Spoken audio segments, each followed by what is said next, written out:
He was so wealthy that money stopped being a limitation. For him, it was not a goal. It was a weapon.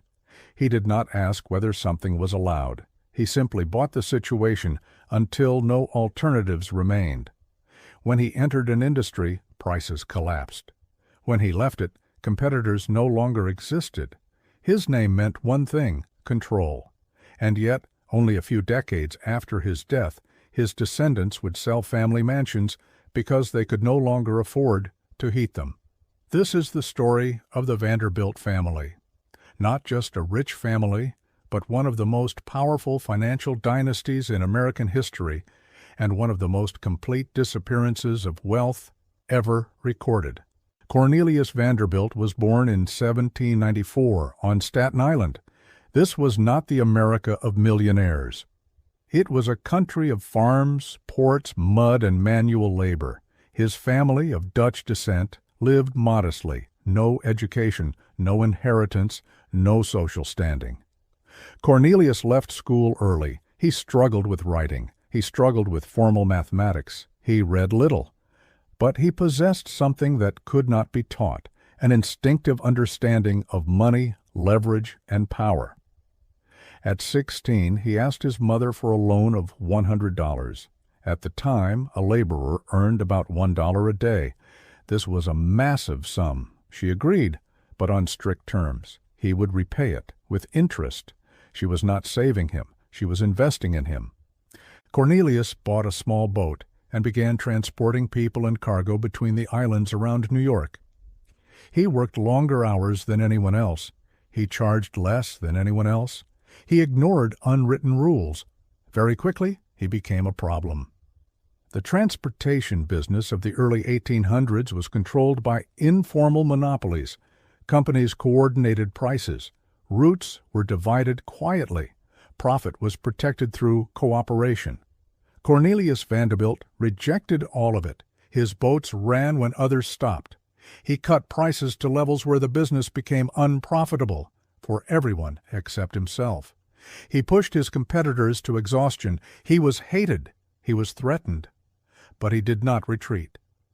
When steamships appeared, the conflict intensified.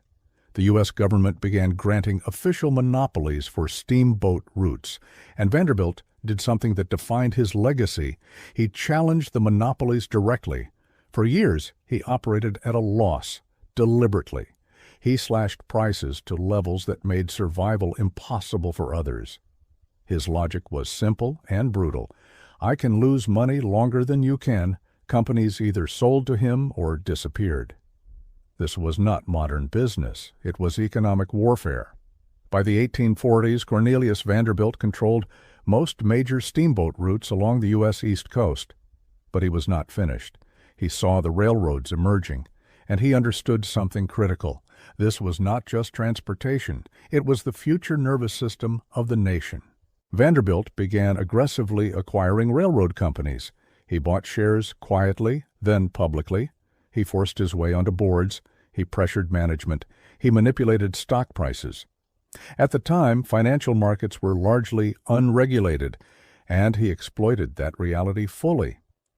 By the end of his life, Vanderbilt controlled the New York Central Railroad, one of the most important rail systems in the United States. This meant something unprecedented. He controlled how goods, capital, and growth moved across the country. People called him the Commodore, not by title, not by election, but by power. When Cornelius Vanderbilt died in 1877, he was 82 years old. His fortune was estimated at roughly $100 million. Adjusted for inflation, that exceeds $200 billion today. He was one of the richest individuals who had ever lived. And then came the decision that would define the fate of the dynasty. Nearly the entire fortune was left to one son, William Henry Vanderbilt. The other children were largely excluded. Cornelius believed they lacked the strength and discipline required to control an empire. William was very different from his father, educated, reserved, analytical. He was not a conqueror, he was an administrator. William reorganized the chaotic empire his father had built through instinct and force. He professionalized management. He focused on efficiency, consolidation, and financial discipline. And the results were extraordinary. In just 8 years, William doubled the family fortune to nearly $200 million. At that point, the Vanderbilts were the wealthiest family in America. Their railroads were not just profitable, they were essential. Without them, large parts of the U.S. economy simply could not function. But there was a hidden flaw.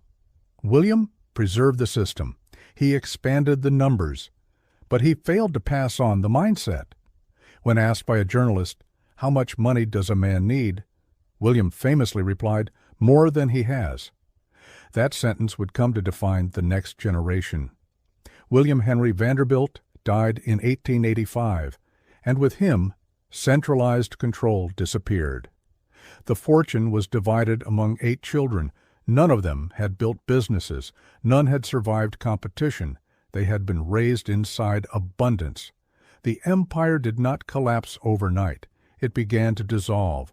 The Vanderbilts stopped creating. They started displaying. They became American aristocracy. In Newport, Rhode Island, they built mansions that rivaled European palaces. The Breakers, 70 rooms, Italian marble, gold detailing, and dozens of servants. Marble House, built for $11 million at the time, a sum equivalent to hundreds of millions today. Rose Cliff, Belcourt. Each estate larger, more expensive, and more extravagant than the last. Maintaining a single mansion required the modern equivalent of millions of dollars per year. And there were many of them. The money was not invested. It was consumed. Meanwhile, the world changed. Railroads lost their dominance. Automobiles reshaped transportation. The U.S. government introduced inheritance and income taxes. Financial markets became regulated. The Vanderbilt fortune was no longer protected by monopoly or momentum. By the early 20th century, the family had dozens of heirs. The once concentrated wealth was fragmented. Control vanished. The name remained famous, but power was gone. Then came the Great Depression. By the 1930s, most Vanderbilt mansions were sold or handed over to the state. Some descendants were forced to work. Others lived quietly, far removed from the wealth of their ancestors.